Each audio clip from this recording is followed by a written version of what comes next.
যেই ব্যক্তিরা সুদ খায়, এই সুদ খাওয়া ব্যক্তিরাই মনে রাখুন, ওরা আসমান থেকে আল্লাহর আযাবকে টেনে নিয়ে আসে। আল্লাহর আযাবকে টেনে নিয়ে এসে এরা এই জমিনের ভিতরে সুদখোরেরা আল্লাহর আযাবটাকে বৈধ করে দেয়। তখন আল্লাহর আযাব চলে আসে। আল্লাহর আযাব আসলে সবকে ধ্বংস করে ফেলে।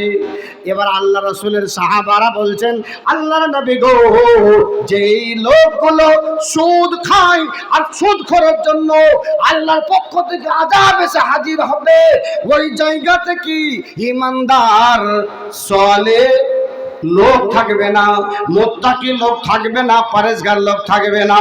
রাসূল আমার বললেন, ওরে যুবকের দলেরা, সাহাবার দলেরা, ওখান করে মুত্তাকি পরেজগার নেক লোক থাকবে, কিন্তু সবাইকে আল্লাহ ওই সুদখোরদের জন্য ধ্বংস করে দেবে, এরাকে বরবাদ করে দেবে, সবকে মেরে ফেলে দেবে।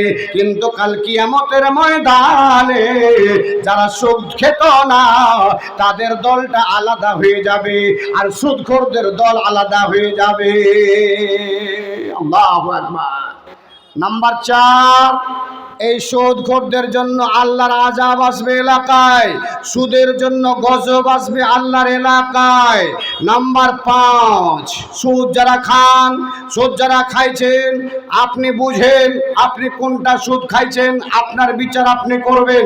নাম্বার 5, সুদখোরদের জন্যই এলাকাতে দুর্ভিক্ষ দেখা যায়, এলাকাতে কাহাতশালি দেখা যায়, এলাকাতে ফসলের কমতি দেখা যায়, এলাকাতে শাকসবজির কমতি দেখা যায়।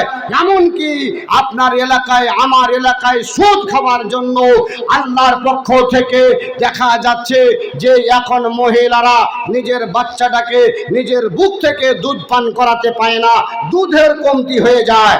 তখন কি করে? বাচ্চাটাকে দুধ পান করার জন্য তখন ল্যাকটাজিন কিনে নিয়ে আসে, তখন বাজার থেকে দুধ কিনে নিয়ে আসে, একমাত্র সুদ খাওয়ার জন্য। নিজের মায়ের সন্তানটা নিজের বুক থেকে তাকে দুধ পান করাতে পারে না। কিসের কারণ?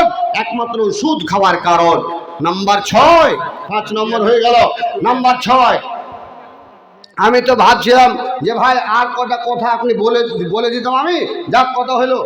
একজন 500 টাকা আমার হাতে দিয়েছেন, চেনেজের মুস্তফা সাহেব, আর মায়ের 4520 টাকা এসছে, আংটি এসছে, মাশাআল্লাহ। মহিলাদের পক্ষ থেকে 4000 টাকা না কত এসছে, একটা আংটি এসেছে, আর একজন 500 টাকা, আর একজন 500 টাকা দিয়েছে। নাম্বার 6, এই সুদ খাওয়ার জন্য আল্লাহ রাসূল সাল্লাল্লাহু আলাইহি ওয়াসাল্লাম বলছেন, আমি একদিন মেরাজের দিকে রওনা হলাম। কোথায় রওনা হলাম? মেরাজের দিকে রওনা হলাম। মেরাজের দিকে রওনা হয়ে চলছি, এমন একটা জমিনের উপরে গেলাম, ওখানকার মানুষগুলোকে দেখছি পেটটা তাদের একেবারে হাঁড়ির মতো, বড় বড় ডেগের মতো, আর ওই হাঁড়ির ভিতরে, ওদের পেটের ভিতরে বিরাট বিরাট বড় বড় আজদাহা। আমি জিবরিলকে বললাম, জিবরিল, এদের পেট কেন বড়, আর এদের পেটের ভিতরে এরকম বড় বড় সাপগুলা কেন ঢোকানো? আল্লাহ রাসূল সাল্লাল্লাহু আলাইহি ওয়াসাল্লামকে বললেন, ওগো আল্লাহর নবী, এরা রে যারা যারা দুনিয়ার ভিতরে ইয়াকুলুর রিবা, সুদ খেত, এরা ঘুষ খেত, সুদ খেত, এই সুদ খাওয়া মানুষের হলো এই অবস্থা। এরা দুনিয়ায় ঘুষ খেত, এরা দুনিয়ায় সুদ খেত। নাম্বার 7, আল্লাহর নবী জনাবে মুহাম্মদুর রাসূলুল্লাহ সাল্লাল্লাহু আলাইহি সাল্লাম বলেন, ওরে ঘুষ খাওয়ার 70টা শাখা, 70টা গুনাহ আছে। ঘুষ খাওয়া, সুদ খাওয়া মানুষের জন্য ৭০খানা পাপ আছে, ৭০খানা বড় গুনাহ রয়েছে। তার ভিতরে সবচাইতে ছোট যেটা গুনাহ, সবচাইতে ছোট যেটা গুনাহ, সেটা আমার রাসূল, আপনাদের রাসূল বললেন, এ আমার ভাইরা, এ আমার বোনেরা, আল্লাহ রাসূল সাল্লাল্লাহু আলাইহি ওয়াসাল্লাম বললেন, নিজের মায়ের সাথে জিনা করা হলো সুদের সবচাইতে নিম্ন, এটা হলো পাপ। সবচাইতে ছোট গুনাহ হলো, আল্লাহ রাসূল বললেন, মায়ের সাথে জিনা করা। যুবকের দল রে, কে বলতে পারবেন আপনি আপনার মাকে বিবাহ করতে পারবেন? কে বলতে পারবেন আপনার মায়ের সাথে আপনি সরাসরি জেনার মতো পাপ কাজ করতে পারবেন? না না না না না, এত বড় কাজ কে করতে পারবেন না। রাসূল বললেন 70টা গুনাহ, তার ভিতরে সবচাইতে নিম্ন ছোট্ট গুনাহটা হলো নিজের মায়ের সাথে জেনা করা। নাউজুবিল্লাহ। এত বড় পাপ, আরো 69টার চাইতে বড় পাপ আছে। সবচাইতে ছোট পাপ হলো নিজের মায়ের সাথে জেনা করা। নাম্বার 8, আল্লাহর নবী জনাবে মুহাম্মদুর রাসূলুল্লাহ সাল্লাল্লাহু আলাইহি ওয়াসাল্লাম বলছেন, যারা সুদ খাবে, এই সুদ খাওয়া ব্যক্তিদের জন্য ইহকাল এবং পরকাল দুটোই নষ্ট হয়ে যাবে। ইহকাল ও পরকাল দুটোই নষ্ট হয়ে যাবে। আল্লাহ রাসূল বুখারী শরীফের ভিতরে বলেছেন 7খানা বিরাট বড় বড় পাপ আছে যেটা ইহকাল ও পরকাল তার ধ্বংস করে দেয়। তার ভিতরে 1 নম্বর যেটা, সেটা হলো, কিংবা তার ভিতরে বড় পাপ হলো, সেটা হলো সুদ খাওয়া। আল্লাহর নবী বলছেন বুখারী শরীফের ভিতরে 7খানা বড় বড় পাপ আছে, যে পাপগুলো নিজের পাপকারীকে এই দুনিয়াতে এবং আখিরাতে দুই জায়গাতেই ধ্বংস করে দেয়। তার ভিতরে একটা হলো যে সুদ খাওয়া। সুদ খেলে ইহকাল পরকাল দুটোই নষ্ট হয়ে যায়। নাম্বার 9, আল্লাহর নবী জনাবে মুহাম্মদুর রাসূলুল্লাহ সাল্লাল্লাহু আলাইহি সাল্লাম বললেন, একদিন আমি নামাজ পড়লাম, কিংবা সাহাবারা বলছেন রাসূল একদিন নামাজ পড়লেন। নামাজ পড়ে যেমনি ভাবে এখনকার ইমামেরা মুখটাকে ফিরিয়ে বসে, অমনি ভাবে রাসূল ফিরিয়ে বসলেন। আর ফিরিয়ে বসার পর সাহাবারাকে জিজ্ঞেস করতে লাগলেন, এ সাহাবার দলেরা, তোমরা কি আজকে কেউ স্বপ্ন দেখেছো, খব দেখেছো? সাহাবারা কেউ বললেন না, আজকে আমরা স্বপ্ন দেখেছি, আমি স্বপ্ন দেখেছি, এই কথা কেউ বললেন না। হঠাৎ করে আল্লাহ রাসূল নিজেই বলতে লাগলেন, আমার কাছে 2জন লোক আসলো। 2জন লোক এসে আমাকে নিয়ে যেতে আরম্ভ করলো। আমি যেতে লাগলাম। যেতে যেতে আল্লাহু আকবার, এক জায়গায় দেখছি একটা লোককে রক্তের নহরে তাকে ফেলে দেওয়া হয়েছে। আর রক্তের নহরে সাঁতার কাটছে।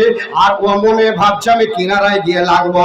কিনারায় একটা লোক দাঁড়িয়ে আছে, আর ওই লোকটা যখনই পাশে আসছে পাথর দিয়ে ওর মুখটাতে মারছে। আবার ওই লোকটা মধ্যখানে চলে যাচ্ছে। এই যুবকের দল, আমার ভাইরা রে, এরকম হতে দেখছে। আর তখন নবী জিজ্ঞেস করলেন, জিবরিল, এই লোকটাকে বলবি না?